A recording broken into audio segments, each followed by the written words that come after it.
I didn't cry at my husband's funeral, not because I didn't grieve, but because I learned long ago that tears are a currency people exploit.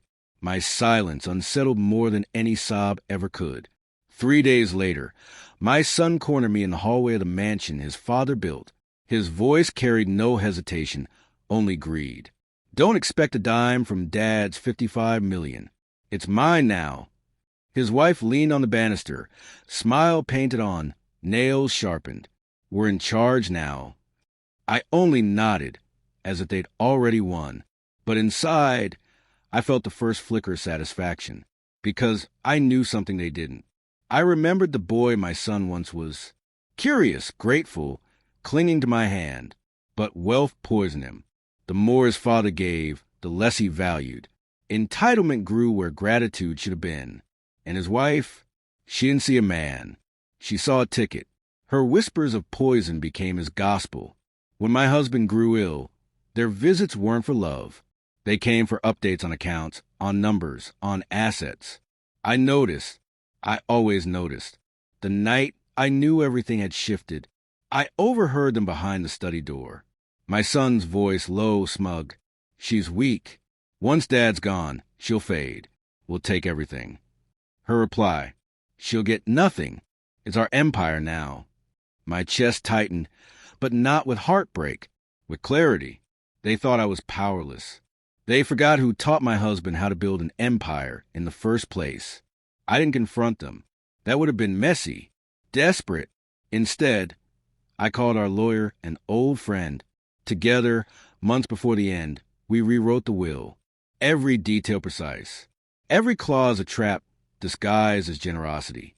So I waited, silent, counting days, not dollars. The morning of the will reading, they strutted in as if it were a coronation. My son sat tall. His wife clutched his arm like a queen in waiting. Their smugness filled the room like smoke. I sat across from them, calm. My dress black, my face unreadable. The lawyer opened the file, his voice steady. The first words cut like glass. To my beloved wife, I leave the entire estate. The silence was exquisite. Color drained. Smirks collapsed. My son erupted first. What? That's not, there's no way. His wife's nails dug into his arm. There has to be a mistake. But the lawyer continued, unflinching. To my son, I leave $1, for reasons he knows well. And to his wife, nothing. Absolutely nothing. The air cracked with tension. My son's voice broke, panic tangled with rage. You tricked him. You turned him against me. At last I spoke, calm, deliberate. No, you did that yourself. Every lie, every sneer, every time you counted money instead of memories. Your father saw you. He heard you, and he chose. Her mask cracked.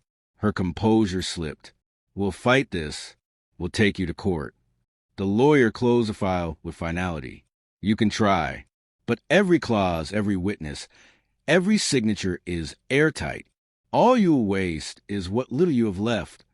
And just like that, the empire they thought was theirs collapsed in a single breath. I didn't gloat. I didn't raise my voice.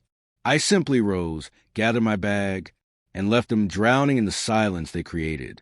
Now, the mansion halls hold no poison, no greed, no laughter that cuts, only peace. The empire remains mine, not because I clung to it, but because I protected it. Because true strength isn't what you take. It's what you refuse to surrender. They wanted me erased. Instead, they erased themselves. And when I remember the moment their faces drained of color, I don't feel sorrow. I feel justice.